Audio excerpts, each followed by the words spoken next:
Sir, you are a sight for sore eyes. Super happy. The usher will help you find your seat. Good morning. I'm super happy to see you all this morning. Oh my gosh, it's great to see so many people here. Today is a little bit of a special Dharma talk today because it is the celebration of the Buddha's first teaching. People often ask me, are there Buddhist holidays? Do they exist? And the answer is yes, we have holidays. Yes, they exist. And there are 4 of them throughout the lunar year. Buddhism, like Judaism and Islam, and certain parts of Christianity operate on a lunar calendar. And the phases of the moon determine the days of the week, the months of the year, and so on. And in that year, the month begins on the new moon, the day after the new moon. The day after the new moon is the first day of that lunar month. The 15th of that lunar month is the full moon. And then the calendar moves to the other end where, once again, the new moon occurs at the end of the month. Tibetan calendar making is actually considered a science among the astrologers of Tibet. And some of the astrologers in Tibet are very picky about their calendars. The rest of us just have to kind of follow along. The 4 days that are sacred to Buddhists in the Buddhist year are at the beginning of the new year. It's called Lo Sar in Tibetan. Lo means year, and Sar means new, the new year. The new year is a lunar new year, which happens for different Tibetans at different months. Sometimes the Tibetan government calendar will be different from the Kagyu lineage calendar and vice versa. Sometimes they agree, sometimes they're different. This year they're the same. That's really helpful. So the first 15 days of the new year, they are called the miracle, the waxing moon of miracles, because as the moon becomes full, it celebrates the 15 days that the Buddha performed miracles when he was debating with non-Buddhist scholars in India. All 4 of our events follow events in the life of the Buddha. So this first 15 days, this waxing moon of miracles celebrates his defeating of the non-Buddhist scholars in a debate. It was a winner-take-all debate, and I told the story of that in another Dharma talk. The second of these great holidays in the year is called Sagadawa. And that happens, Dawa means moon. And I have forgotten the exact Saka. It could mean the seat of the Buddha. I'm going to have to go back and remember. But the idea is it was the day he attained enlightenment. It recalls the day he attained enlightenment, which happened to also be on the lunar calendar the day he passed away. So they used Sagadawa to celebrate his birth, his enlightenment, and his passing. The third date of the 4 is today, or actually it was Friday, but we're celebrating today. And it's called a Chokhor Duchen. Duchen means a great occasion. And so Chu means Dharma, and Khor means wheel. So this is the day that commemorates when the Buddha turned the wheel of Dharma, which is a fancy way for saying he taught. He taught the Dharma on that day. And then the last of these holidays is called Hlabab Duchen. Hla means like God, and Bap means to descend. Duchen, the great occasion of the Buddha's descent from the realm of the 33 Hindu gods. It is said in legend that he visited his mother, who passed away when he was born. She died about 7 days after his birth, and he was raised by his father, the king, and his stepmother, Prajnapati, who we will be mentioning here in just a few minutes. And so this particular event happened in the life of the Buddha after his enlightenment. He wanted to go repay his mother's kindness in giving birth to him by going to where she had been reborn and giving her a teaching. It just happened she was reborn in the realm of the gods. So he went and visited her there. They call it, some people call it a Buddhist Mother's Day, which I think is kind of cool, right? So today we're commemorating the Buddha's first teaching.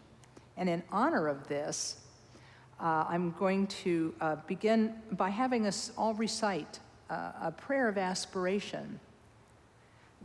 You'll see the prayer in this red book. And we'll just recite it together. It's on page 40. But because I started a little late today, we won't recite the entire prayer. If you don't have a book near you, we have a couple sitting here. If anybody needs a book, Julaine will help you get one.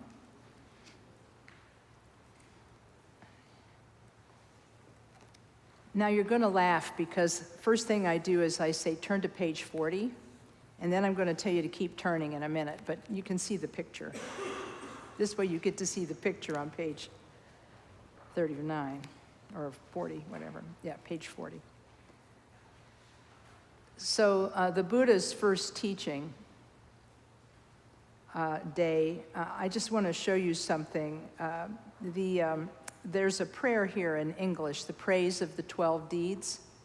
We won't be reciting the entire prayer because, like I say, I decided to start with an introduction, which took up a little time.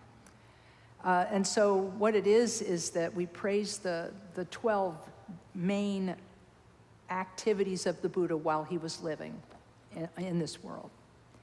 And so what I'd like for you to do now that you've turned to page 40 is turn to page 44. On page 44, you'll see that there are four verses. And you'll see the third of the fourth verse, beginning with the words, "When he, the chief of men, was born." This is the first of his deeds. And we're going to recite the prayer from here. This is considered the digest version, or the abridged version of the prayer of the 12 deeds, okay? All right. So we'll think that we're in the presence of the Buddha, praising his deeds, and by praising these deeds, well, you'll see at the end. We're going to do this in English. When he, the chief of men, was born, took 7 steps on this great earth, and proclaimed, "I am supreme among beings in this world. To him, the great wise one of that time, I prostrate." He who first descended from the Tushita God's realm entered his mother's womb in the royal state and was born as the sage in the Lumbini garden. The blessed one, God of the gods, to him I prostrate. In the royal mansion, he who was worshipped by 8 nurses, among the Shakya youths he demonstrated his athletic skill, and in Kapilavastu he accepted Gopa in marriage. The unequaled body and the 3 worldly existences, to him I prostrate. He who showed sadness at the 4 gates of the city, cut off his hair at Namdak Stupa, and practiced asceticism at the bank of Naranjana. To him who is free of obscurations, I prostrate. In Rajgra, the sage subdued a mad elephant. In Vaishali, a monkey offered him honey. And in Magadha, he attained enlightenment. To him who is shining with wisdom, I prostrate. At Varanasi, he turned the wheel of Dharma. At the Garden of Jeta, he exhibited great miracles. At Kushinagara, he passed away into nirvana. To him whose mind is like space, I prostrate. Thus, by the merit of praising the deeds of you, the Blessed One, the Master of the doctrine, may the activities of all the beings also become equal to your deeds. May we all become very like the body of the such-gone Buddha, and may we have retinues, life extent, Buddha field, and excellent signs similar to his. By the power of praying and offering praise to you, in the area where we are residing, may the sickness, poverty, and wars be pacified, and may Dharma and auspiciousness increase. May there be the auspiciousness of the longevity of the doctrine, with Buddhas appearing in the world, the doctrine shining like sunlight, and the development and prosperity of the doctrine holders, teachers, and disciples. Thanks for joining me with that. Now we can do our usual Sunday morning program, which begins on page 4 with the recitation of the refuge prayer. We will only be reciting page 4 today. We'll recite it twice in English and then once in Tibetan. In the Buddha, the Dharma, and the assembly most excellent, we take refuge until we reach enlightenment. By the merit of generosity and other good deeds, may we achieve enlightenment for the sake of all beings. In the Buddha, the Dharma, and the assembly most excellent, we take refuge until we reach enlightenment. By the merit of generosity and other good deeds, may we achieve enlightenment for the sake of all beings. And now we'll recite it in Tibetan to receive the blessing of reciting it in the language it was composed in.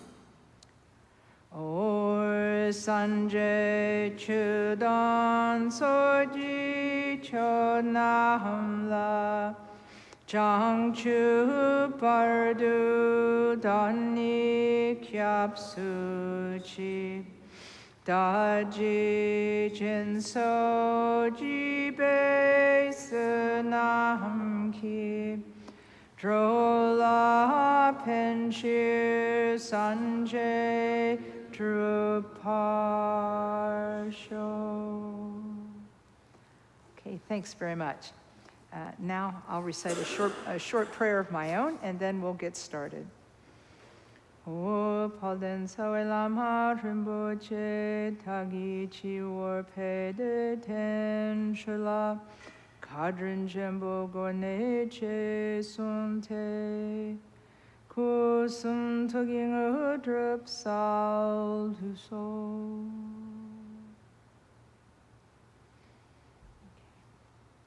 Thanks, everyone. It's customary on the Sunday after the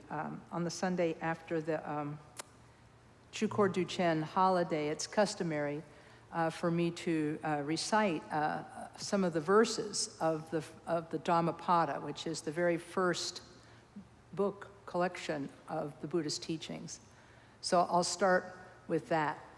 As the author of a modern translation said, actually, no, it wasn't the author. It was another writer writing the foreword in the Thomas Byram version of the Dhammapada. He said, imagine that you are in a cool grove in India. It's a hot summer afternoon, and there's a little bit of breeze playing through the trees. And you're sitting there, and you're in the presence of a master who's giving you a teaching. And you turn your head toward him and think, I hope I receive some teaching today that will benefit me and everyone. And so he said, and thinking of that, then you should read the book. It's like you're in the presence of the Buddha.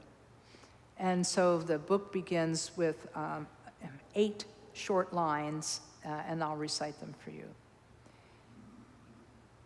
We are what we think. All that we are arises with our thoughts, and with our thoughts, we make the world.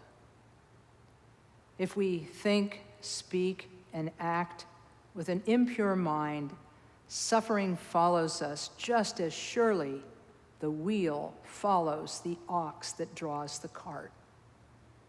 We are what we think. Everything we are arises with our thoughts, and with our thoughts, we make the world.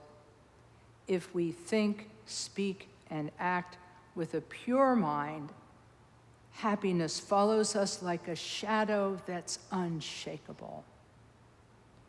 Hate never once dispelled hate.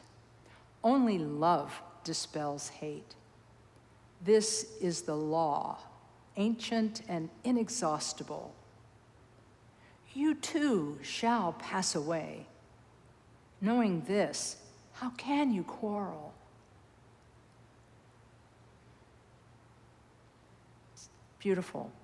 It's just so beautiful, so basic, so human. It's great masters have done cover band versions of those words in the last 2,500 years.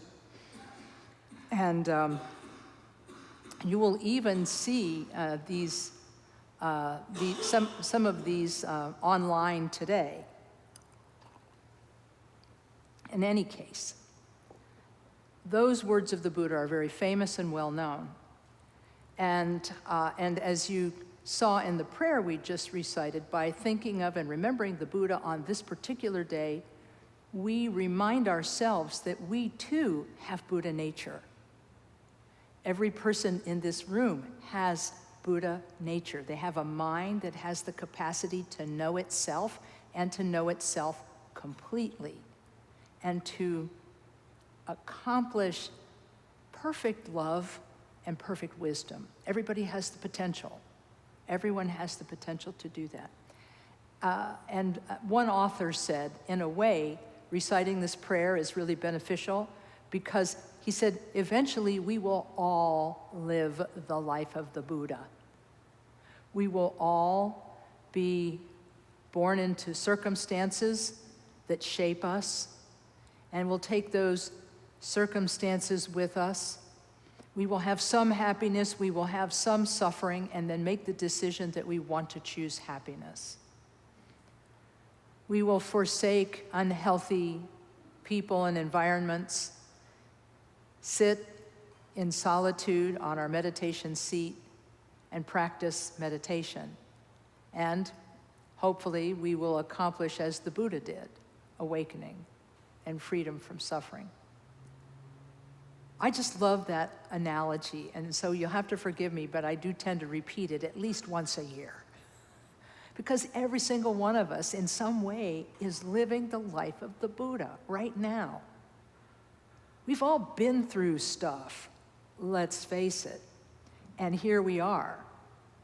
We've been through good times, we've been through bad times, and yet here we are. We're still here, we're still walking and talking and able to guide our actions, thoughts, and words. And so we have an incredible fortune in that. So I wanted to start just by repeating the story, because the story of the Buddha's enlightenment, having been born into royalty, he forsook his royal heritage. He left his wife and his young son, the heir to the throne, in the care of his father and his stepmother. And he went and practiced for 6 years on the banks of the Naranjana River, accomplished Buddhahood there. And then when he was asked to teach, because it was said that he sat for 49 days after his enlightenment experience and didn't know what to do. If I teach about this, how can I express what I have experienced? And if I teach about it, will people even understand it? And then finally he was requested by someone, please, teacher, share what you've learned. And then the auspicious condition of being asked, being met, he gave his teaching. Now, we've heard these stories before, but the stories we don't hear so often are the stories about what did happen to the Buddha's stepmother. What did happen to her? What did happen to the Buddha's wife? What happened? What was next? Well, what was next was that after the Buddha became a renowned teacher, his stepmother and his wife said, you know, we would like to become followers of the Buddha, but all of his followers right now are men. What will we do? They're not letting women join. So I'll cut to the chase.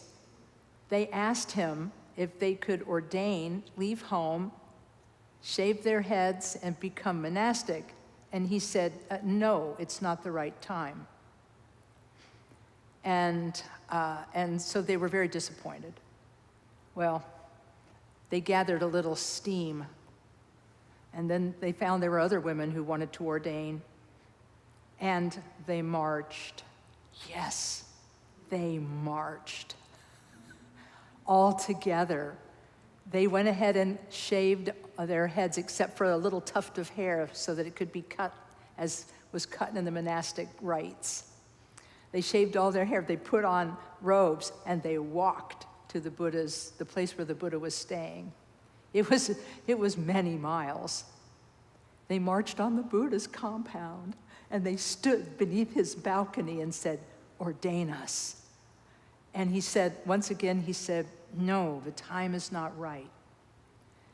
And then he went back and came out a third time, and they asked him again, please ordain us. And he said, now is the right time. And so Prajnapati, his stepmother, and his wife, also, Gopa, his wife, also became monastics. Eventually, his son became a monastic, and almost the entire family became part of this Dharma heritage. I just love it that, and some people say, well, why did he make them ask 3 times? It was polite, and it was observing the custom of the country. And he also was very clever. He knew if he said yes right away, half of the men would leave because they were not used to this. And so he knew that by giving them a little time to get used to the idea that it would work. And so that was my teacher's explanation. Because I asked him, why did they make her ask 3 times? He said, well, you know, it's polite. He had to go by the customs of the country. Now, what I'd like to do next is talk about some of these women. Let's talk about some of them. What were their lives like? Who were they? The first Buddhist women. Who were they? And I have here a short paper that was written about the Therigatha. Everybody knows the Dhammapada, the Dharma path, which was the first collection of the Buddha's sayings, first written collection of the Buddha's sayings, but very few people know about the Therigatha, the poems of the first Buddhist women. And so I'm just going to read a tiny bit from this and then read you some of their teachings so that you can get the blessing of their awakened thoughts and understanding. The Therigatha is an anthology of poems about and by and about the first Buddhist women. The women were theris, or senior ones, among ordained Buddhist women, and they bore that descriptor because of their religious achievements. The theris in the Therigatha are enlightened women, and most of the poems, or gatha, in the anthology are songs of their understanding and their enlightened experience. Dhammapala, the 6th century Buddhist commentator on the Therigatha and a venerable Buddhist speech genre, said that these poems were inspired, and by doing so, he associated the Therigatha with the venerable Buddhist speech genre. So in other words, this scholar took these poems, saw their authenticity and their deep felt experience, and said, no, these are gatha, these belong with the teachings of the holy ones. And so he said this was one or more verses consisting of knowledge about the experience of enlightenment. And so, as the commentator says, as salt seems to always go with food, so the adjective first and the Therigata seem to go together, and it is easy to see why. It talks about their lives. These poems talk about their lives. They, let's see, there's one part here that I thought was really interesting. They're about, the poems are about freedom. About freedom. Because in those days, women often lived lives of utter servitude because they were women. They were born into servitude to their families, and then they were married off at a certain age, and then they were in servitude to their husbands' families. They never really had a free moment in their life. They were never free. They were always servants. And so when we read the poems of the Therigata, we can experience the surprising pleasure from the clarity and truth of the poems, and we can see the epiphany of these women because they're about freedom. They're about the joy of being free, and they hold out the promise of being the occasion to make us free too, even if just for a few moments. And so I thought it would be interesting to talk a little bit about these poems and then read a couple of them to you. I was studying this book with another woman. We had a lot of fun. We had a lot of fun studying these poems because she liked the attitude that the women showed in their poetry of freedom. And here's one of the first one. She who has given rise to the wish for freedom and is set on it shall be clear in mind, one whose heart is not caught in the pleasures of the senses, one who is bound going upstream will be freed.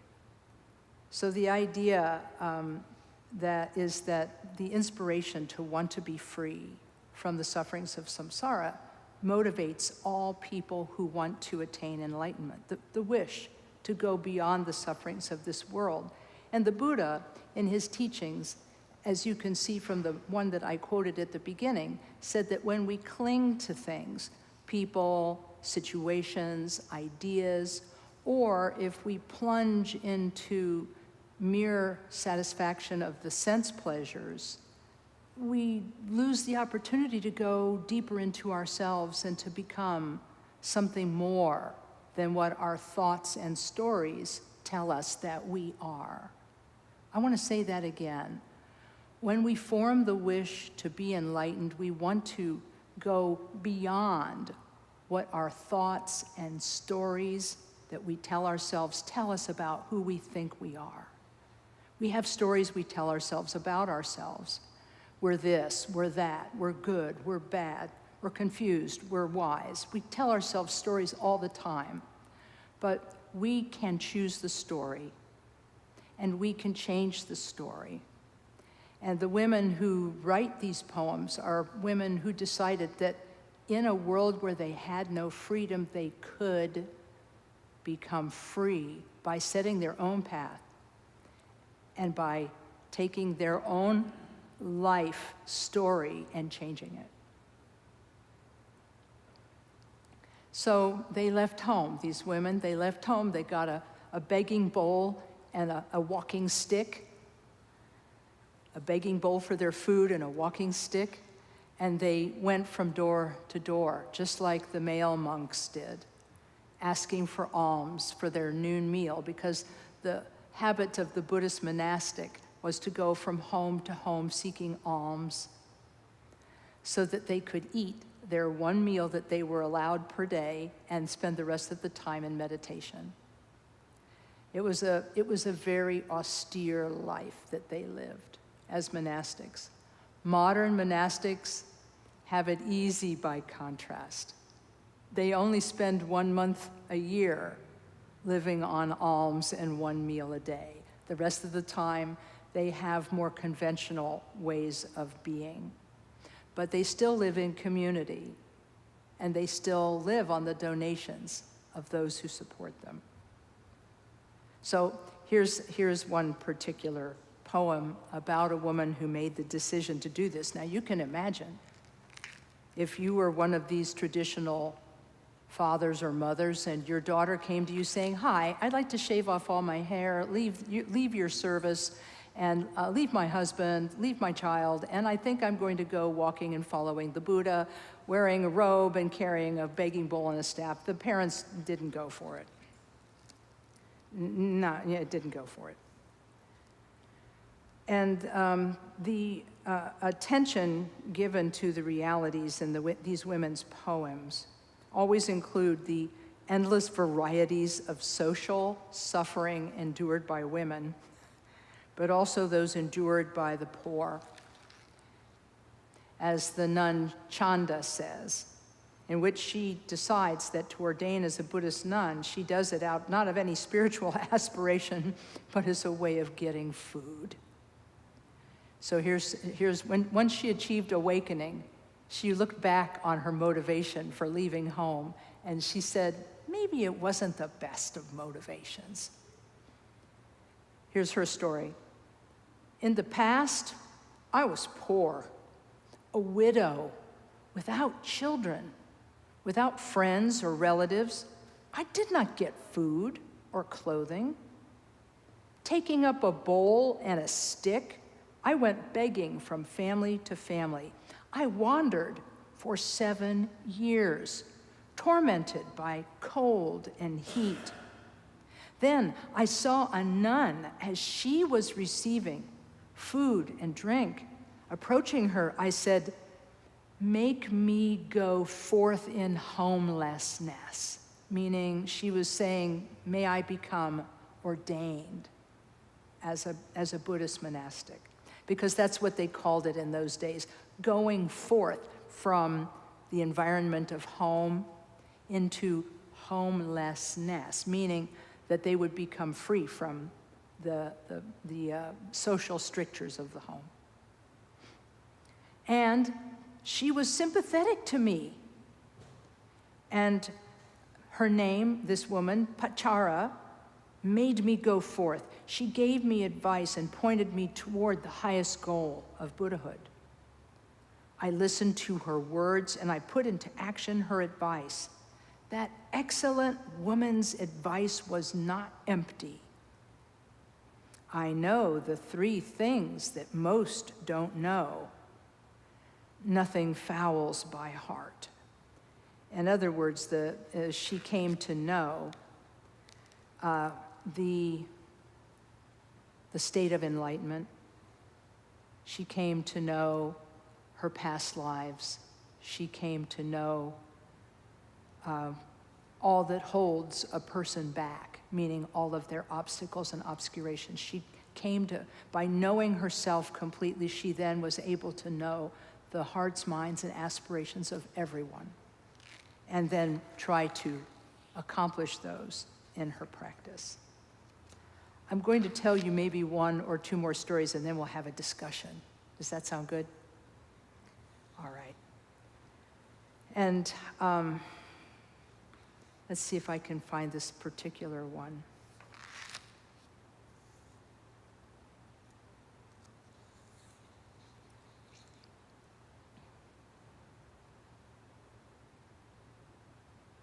Okay. This is the story of Mittakali. So here's Mittakali's poem. I went forth in confidence from home to homelessness. I wandered about, looking for gain and recognition. I ignored the highest goal of Buddhahood. taking to any low goal instead. Ruled by my defiling compulsions, I never knew what a practitioner's goal was. Then, while I was seated in my meditation hut, I began to fear the inevitable. I knew I was on the wrong road, under the rule of craving. Life is short. Old age and illness already crush me.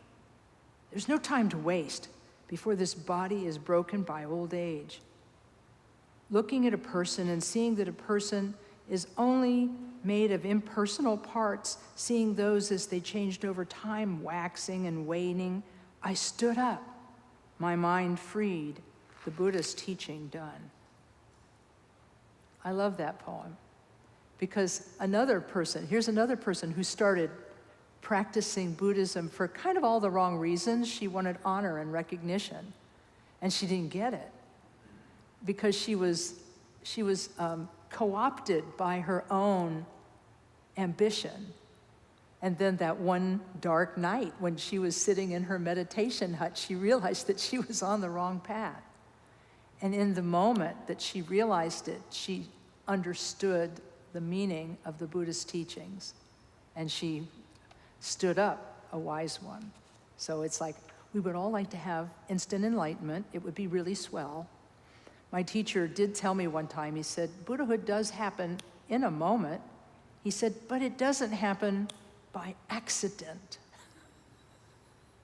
It happens as the result of days, months, weeks, and years of practice of meditation and learning the Buddhist way. So I'll tell one more story. See if I can find this one particular one. There's one that's quite long, and I won't do this one. But it's really great because it's a woman arguing with her parents. Anyhow, hang on here a second. I best not do this one. It's really, really long. It'll take like 10 or 15 minutes to go through, so we're not going to do that one. But let's just say she shows some attitude. She shows some attitude. She shows some attitude. So we'll have to let that one go. Oh, here's one. You just gotta do this. When I was Sumedha, the daughter of King Konka and Mantavati and his chief queen, I was converted by those who live what the Buddha taught. Through them, I became virtuous, eloquent, learned, disciplined in the teaching of the Buddha, and I came to my parents and said, may you both listen carefully. So she tries to teach her parents. I delight in nirvana. Everything about life is uncertain. Even if you live like a god, why would I delight in things not worth desiring? Things with so little pleasure and so much annoyance. Everything that the senses desire is bitter, but fools swoon over such poisonous things, only to end up in hell for a long time, where they suffer and they feel destroyed. Mother, most people cannot understand the truths taught by the Buddha. They take pleasure in everything about life, and they long to be born among gods, but even birth among gods is uncertain. It is only birth in another place, just as impermanent, but somehow fools are not terrified of being born again and again. Then Sumedha said to her mother or father, I will not eat any more food as a householder if I do not receive permission to go forth. I will be in your house, but I might as well be dead. So she decided to make that decision. Her mother suffered and cried, and her father's face was covered with tears. They tried to reason with Sumedha, who had fallen to the palace floor. Get up, child. What are these tears for? You are already promised in marriage. You have been given to handsome King Anidaka, who is in Varavati. You will be the wife of the king, his chief queen. And remember, child, keeping moral precepts, living the holy life, going forth, all of that is hard to do. And Sumedha answered them, it's not at all like that. Existence like that is worthless. I will either go forth or I will die, and I won't get married. It goes back and forth and back and forth for pages and pages. She wears them down and wears them down by telling them the truth about life. Oh yeah, I'm going to marry a king, but how many queens will he have? How many children will he have? You know, and what will become of me? No. And then she said, and after all of that, when I die, I'll be no wiser. I'll be no wiser. And I will still not be in control of my own fate. And so she chose homelessness, and like I say, it took pages and pages, and they finally relented and let her go. But this is how it worked. This is how it was. And I'm so happy that I had this opportunity to share some of these poems by awakened women with you today, because they're amazing. They're really amazing. I'm going to just tell one more, because I think there's one more poem. Okay. This is the poem, the Enlightenment poem of Padachara, and we'll stop with this one. Furrowing fields with plows, sowing seeds in the ground, taking care of other wives and children, there are many wives and children, young men find wealth. So why have I not experienced freedom when I am virtuous and I do what our teacher, the Buddha, taught? When I am not lazy and I am calm? Now that I am a nun, while washing my feet, I made the water useful in another way by concentrating on it, watching it move from higher ground to lower ground. Then I held back my mind as one would do with a thoroughbred horse, and I took a lamp and I went into my meditation hut. First, I looked at the bed. Then I sat on the seat. I used a needle to pull out the lamp's wick. Just as the lamp went out, my mind was free. So the idea is that she talks about the way that people get happiness by having wealth and things. And she said, well, now that I'm a person who's left home, why have I not gained freedom? But tonight, when I did a simple action after having meditated probably for hours by that stream watching the water, she was able to understand the nature of all things in that simple gesture of pulling the wick higher in the lamp. And when it went out, her mind was free. I love these kinds of stories. Well, that's a lot of reading, sorry. But I thought it would be fun to talk about their stories, and I can always tell you more later, because I have another little book that I've compiled just like this of their stories, which supply narratives as well as the poems for how they succeeded in escaping.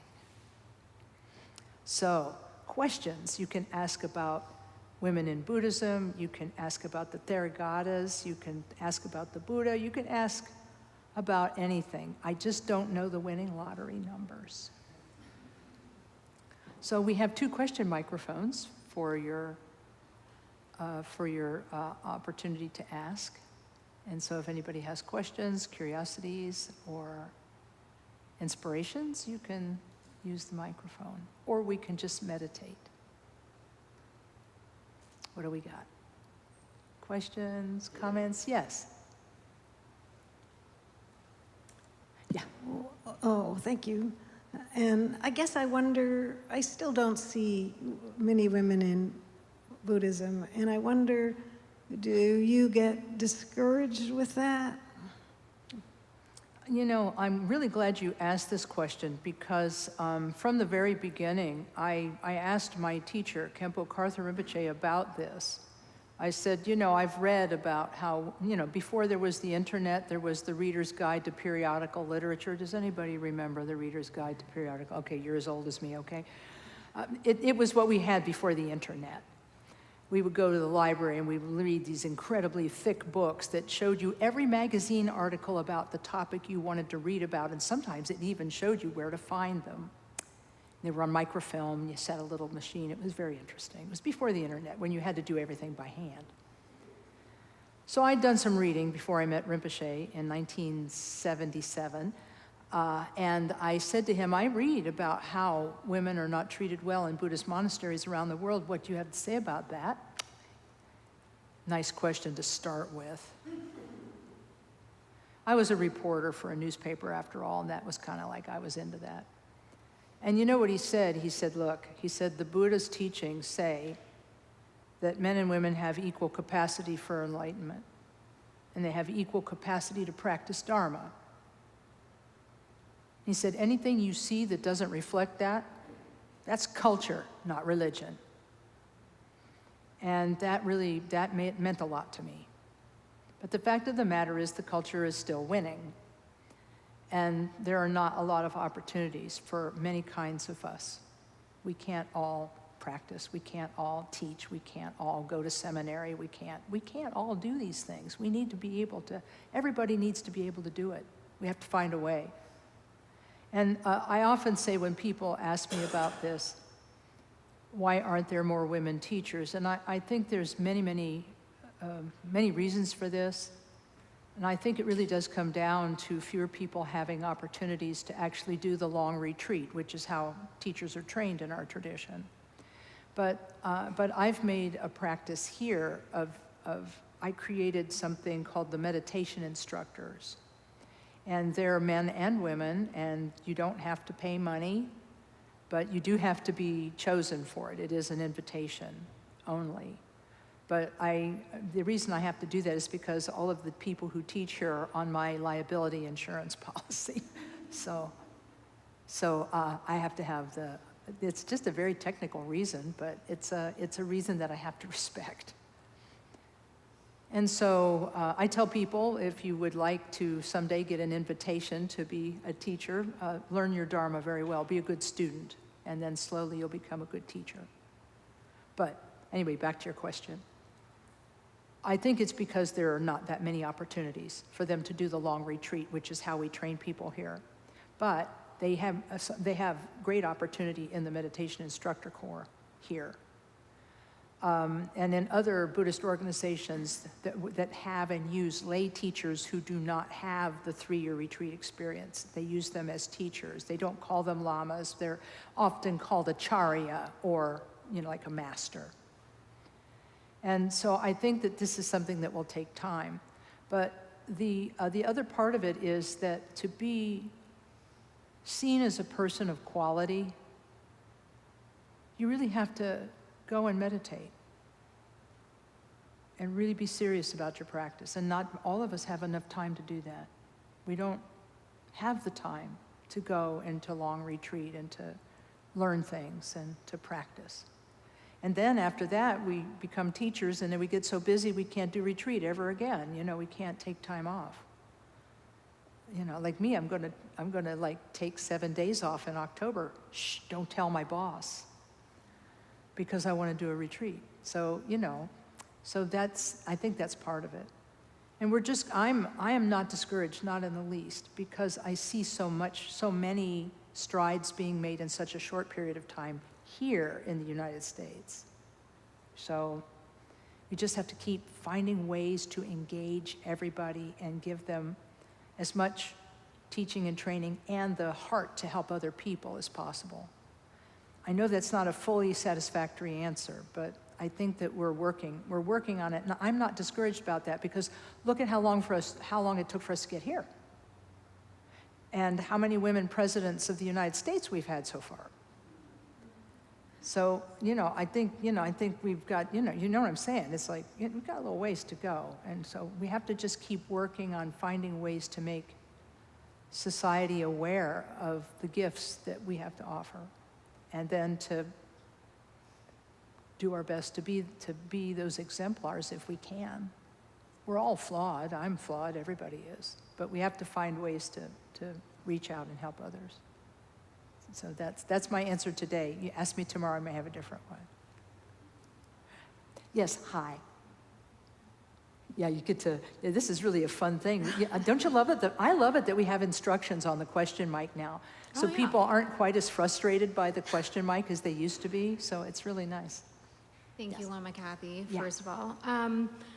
So my question is, at the beginning of the talk, you said something about, I don't remember exactly how you said it, but you said something about making the decision to leave difficult situations.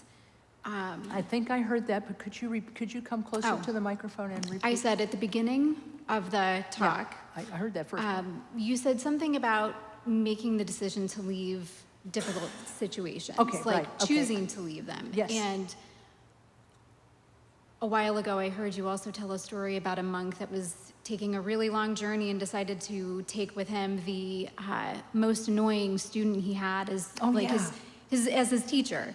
And so I guess I'm just asking about your thoughts on when you soften into difficult situations and when you actively avoid them. Got it. I completely understand that question. Thank you. Yeah, it's very clear. Yeah, I'm a little hard of hearing, and this ear is the one that's not really very good.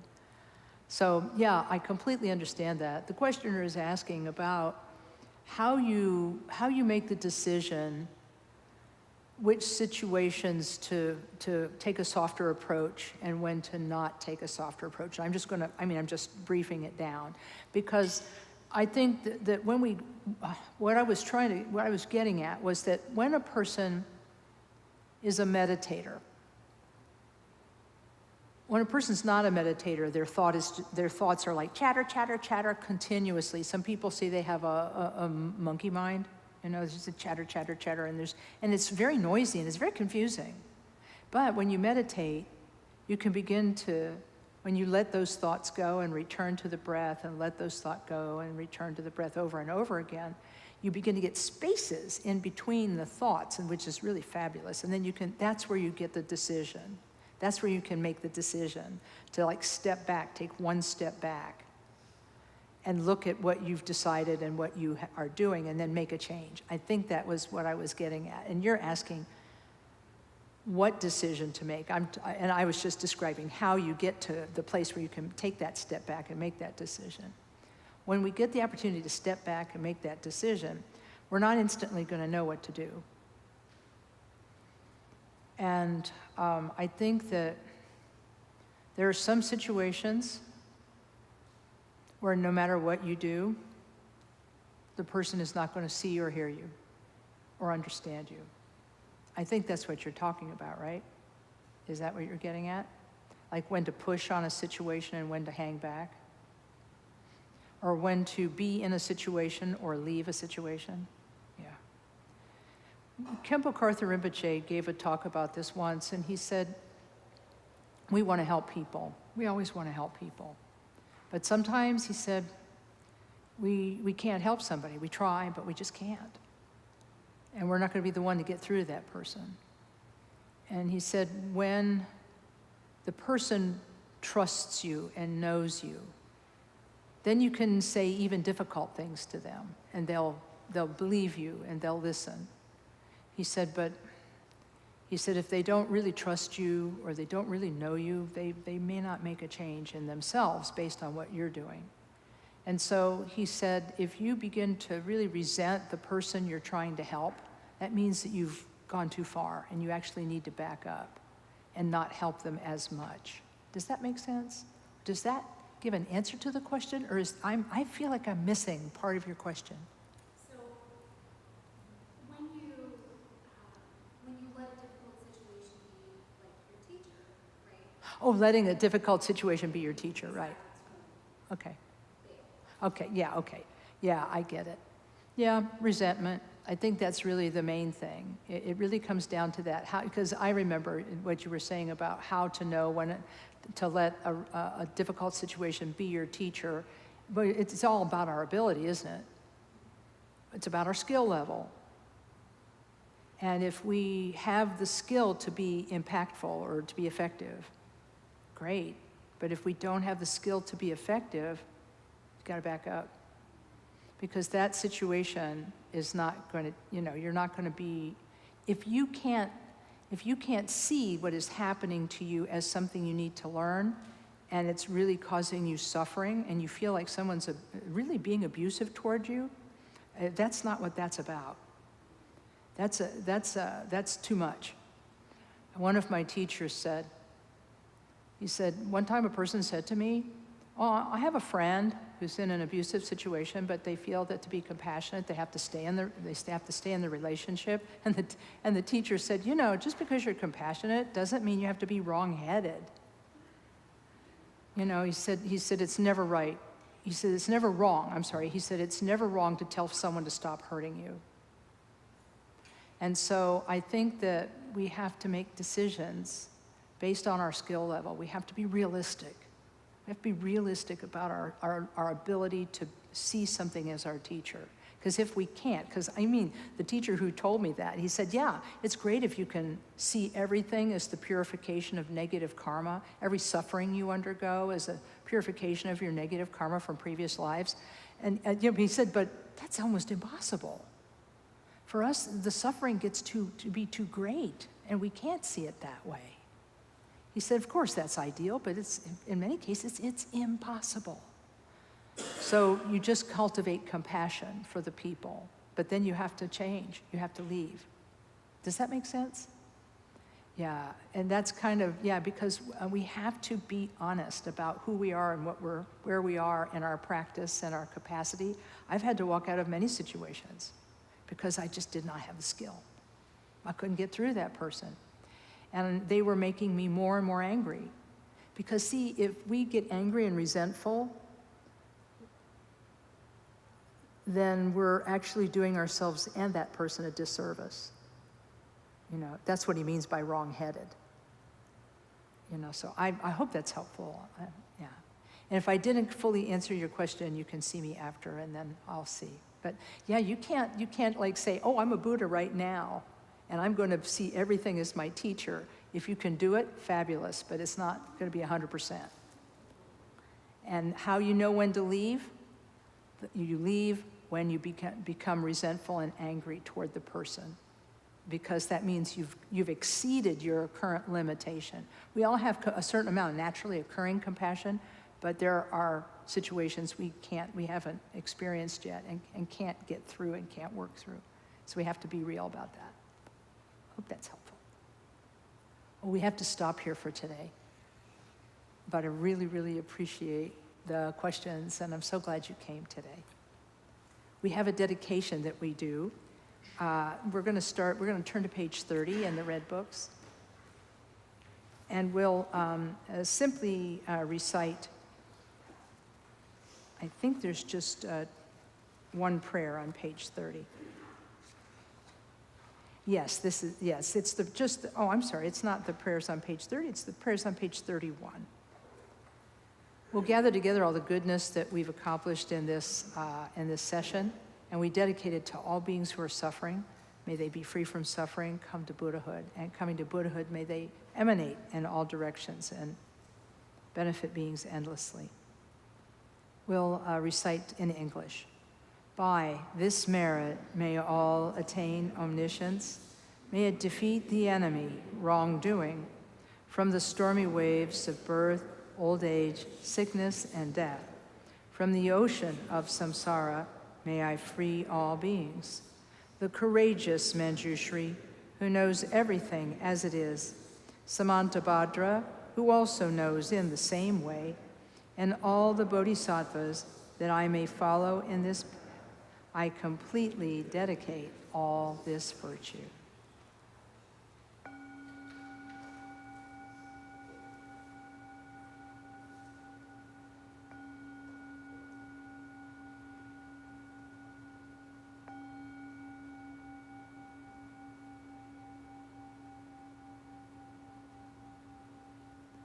Thanks, everyone, and thanks to the folks who are watching at home. Thank you very much.